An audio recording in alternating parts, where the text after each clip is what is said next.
नमस्कार जी, मैं Manju. Bryophyllum plant की भी जो है अपनी एक अलग खूबसूरती होती है। कितनी भी गर्मी हो, थोड़ी सी केयर की जाए बस। तो गर्मियों में जब बहुत ज़्यादा गर्मी हो तो ये इतने खूबसूरती से चलते हैं। छोटे से छोटे पॉट में भी ये खूब अच्छे से, और ज़्यादा पानी की भी ज़रूरत नहीं होती है।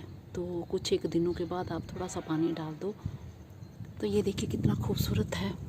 तो चलिए इस पे बात ना करते हुए आज मैं आपको जो है गुडेशिया के फ्लावर्स, आपने मेरे गार्डन में खूब खिले हुए देखे होंगे, तो जो कुछ फ्लावर्स जो शुरू शुरू में खिल गए थे तो उनके जो सीड पोड तैयार हैं, तो उनके जो मैं सीड्स आपको हार्वेस्ट करके बताऊंगी, दिखाऊंगी कि किस तरह से किए जाते हैं।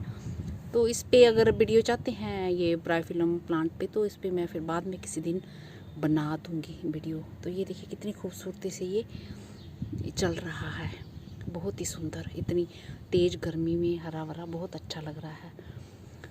तो गुडेशिया के जो फूल आप जानते हैं कई रंगों में पाए जाते हैं, और मंजू के गार्डन में आपने कुछ सालों पहले भी वो लगे देखे हैं। तो मुझे याद नहीं है कि मैंने आपको नमस्ते किया कि नहीं, तो चलो अगर कर चुके हैं तो एक बार फिर से नमस्कार जी, मैं मंजू। और आज मैं आपको गुडेशिया के जो सीड पोड मेरे गार्डन में तैयार हैं उनके सीड चुनना सिखाऊंगी कि किस तरह से उनके सीड्स हम जो है हार्वेस्ट कर सकते हैं, कलेक्ट कर सकते हैं। अगर टेम्परेचर जो सही रहे, जो गुडेशिया के प्लांट को चलने के लिए चाहिए होता है, क्लार्किया फैमिली से है ये, तो तब ये तकरीबन 2 महीने फूल दे जाते हैं। और हमारे यहाँ ये मेरे यहाँ ये 1 महीना बहुत अच्छे से खिले हैं। तो फिर बर्ड्स खूब सारी आई हुई थी, खिलने को तैयार थी, बट गर्मी हमारे यहाँ इतनी हो गई कि जो इसके प्लांट को वो सूट नहीं करती है।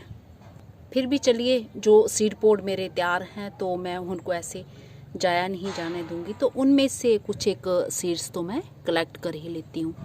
चाहे मैं इसका आज सीड कलेक्ट ना भी करती तो टाल देती कि आज नहीं, कल करूँगी, परसों करूँगी, इस तरह से कई दिन निकल जाते हैं। बट आज जो मौसम विभाग ने झांसी का जो मौसम बताया है, तो तेज़ हवाएं बताया है।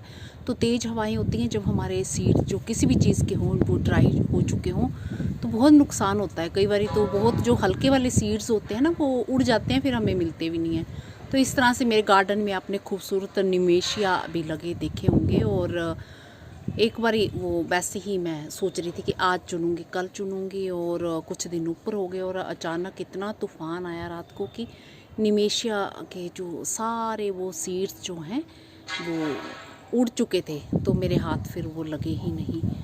तो मैंने सोचा इससे पहले कि बहुत तेज़ हवाएं चलें, तो अभी सुबह से ही हवाएं तो चल रही हैं। ये आपको पौधा हिलता हुआ भी दिखाई दे रहा होगा मेरा समर पॉइंसेटिया का। तो चलिए मैं अब सीड में चुनती हूँ।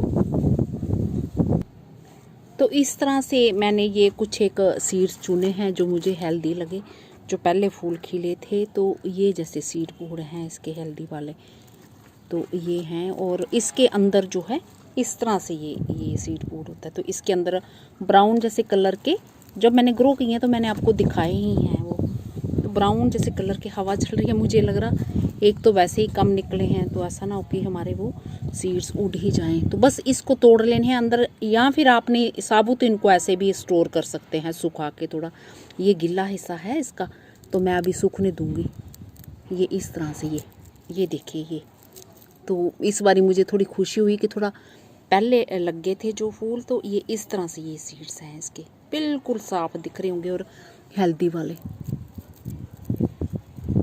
नहीं तो जब तक फूल हमारे सीड बनने को तैयार होते हैं तो इतनी ज़्यादा गर्मी हो जाती है कि ये जो सीड तैयार ही नहीं हो पाते। बट इस बार ये कुछ एक फूलों के जो ये तैयार हो चुके हैं, तो मेरा ख्याल है मैं नहीं चाहती कि हवाएं चलें और ये मेरे सीड्स ख़राब करें। और ये सब हेल्दी वाले ये सीड्स हैं, सीड पोड, तो इनमें सीड्स होंगे और मैं इनको संभाल के रख दूँगी। और अगली बारी फिर हमने इन्हें जो अक्टूबर में ग्रो करना है, और फिर खूबसूरत से फ्लावर्स, जो इसके फ्लावर्स जिन मेरे बहन भाइयों ने नहीं देखे हैं तो वो फिर गुडेशिया लिखें .. मंजू हांडा ऑर्गेनिक गार्डनिंग लिखें या फिर मेरे दूसरे चैनल के बारे में लिखें, गोडेशिया मंजू नेचर लवर। अगर उसमें जो वीडियोस होंगे तो वो आपके मोबाइल स्क्रीन पे होंगे, या फिर पुराने चैनल मंजू हांडा ऑर्गेनिक गार्डनिंग पे जितने भी वीडियोस डाले होंगे तो वो आ जाएंगे, तो आप इसके खूबसूरत फूल देख सकते हैं। और अगर जिनके पास नहीं है फूल, सीड चूंढने को भी नहीं है, तो अगर उनको फूल पसंद आते हैं तो अगली बारी वो फिर अपना ऑनलाइन शॉपिंग करके या किसी सीड शॉप से मंगवा सकते हैं और इन्हें फिर ग्रो कर सकते हैं। तो इस चीज़ की मुझे बड़ी खुशी हुई कि कम से कम मैंने कुछ एक सीड्स इसके हार्वेस्ट कर ही लिए हैं, और ये मेरे अक्टूबर में फिर काम आने वाले हैं। जब कोई चीज़ हमारे पास बहुत ही थोड़ी हो तो फिर वो उनको चुनना, कलेक्ट करना, आनाकानी करना वो हमारे लिए फिर महंगी पड़ सकती है। तो घर में पड़ी चीज़ ही जो है फिर वो हमसे दूर हो सकती है। इसी के साथ नमस्ते जी, शुक्रिया।